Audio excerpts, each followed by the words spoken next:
kuangalia maridhiano na katiba mpya.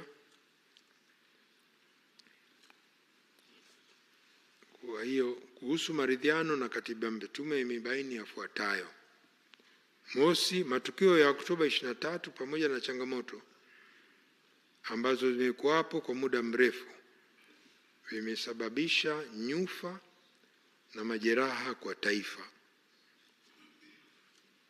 Hivyo maridhiano na muafaka wa kitaifa ni hatua muhimu katika kuponya majeraha na kurejesha amani, kuaminiana, mshikamano na utengamano ndani ya jamii na taifa kwa ujumla.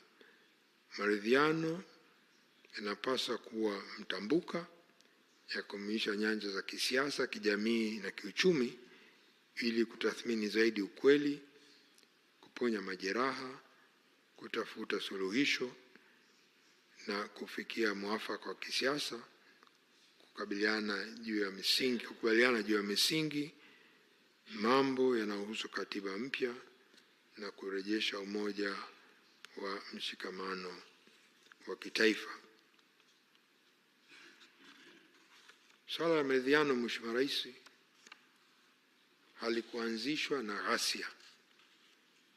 Lilianzishwa kwa maoni ya wengi walioingia madarakani mwaka 2016 na falsafa ya 4R ambayo moja ni maridhiano. Kwa hiyo sio ghasia ndio zimeleta maridhiano, maridhiano ni muendelezo.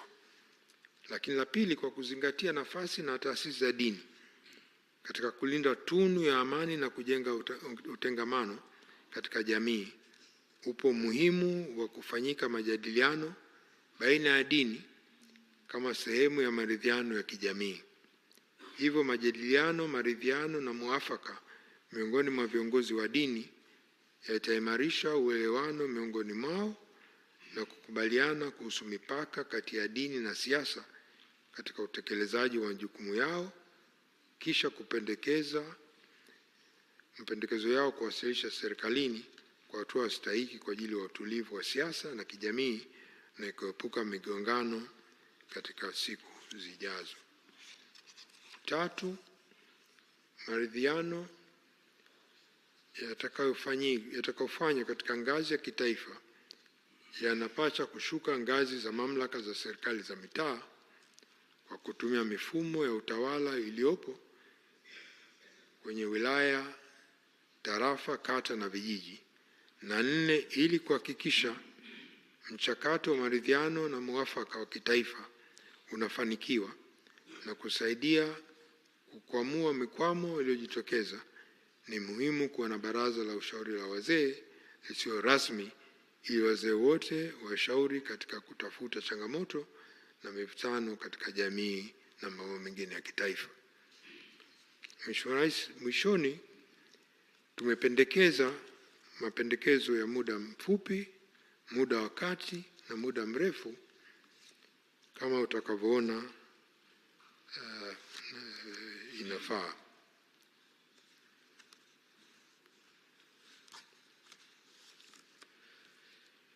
Tume inawasilisha mapendekezo mbalimbali yakiwemo ya muda mfupi, muda mrefu na muda wa kati. Kwa minajili ya wasilisho hili, naomba tu nieleze baadhi ya mapendekezo hayo, lakini hakuna pendekezo ambalo linapendekeza kuanzishwa kwa taasisi mpya. Mapendekezo ya muda mfupi. Baadhi ya mapendekezo: mosi, ni serikali kuweka utaratibu wa kuhakikisha majeruhi waliopata ulemavu kutokana na ghasia za Oktoba 25 wanapata huduma za matibabu bure, ikiwa ni pamoja na watakaohitaji vifaa saidizi na viungo bandia, prosthesis. La pili, serikali kutenga siku ya maombolezi ya kitaifa kuwakumbuka Watanzania zaidi ya 500 waliofariki kwenye ghasia za wakati na baada ya uchaguzi mkuu. Tatu, ni serikali iweke mkakati na kutengeneza rasilimali kwa ajili ya utoaji wa huduma za msaada wa kisaikolojia na kijamii, pamoja na kufanyika kwa tathmini ya haraka rapid assessment ya athari za kisaikolojia na kijamii katika maeneo yaliyoathirika na ghasia za Oktoba 25. 4 ni maoni ya tume kwamba ni muhimu katiba mpya ipatikane ifikapo 2028 ili itumike katika uchaguzi ujao wa serikali ya mitaa mwaka 2020 na uchaguzi mkuu mwaka 2030. Ili kufika lengo la kupata katiba hiyo kabla 2029, serikali tunaipendekeza iunde kamati ya wataalam wa katiba ambayo itakuwa na jukumu la kupitia katiba iliyopo, rasimu ya katiba ya Tume ya Mabadiliko ya Katiba, katiba pendekezo ya mwaka 2014, ripoti za tume mbalimbali na kamati na vikosi kazi mbalimbali.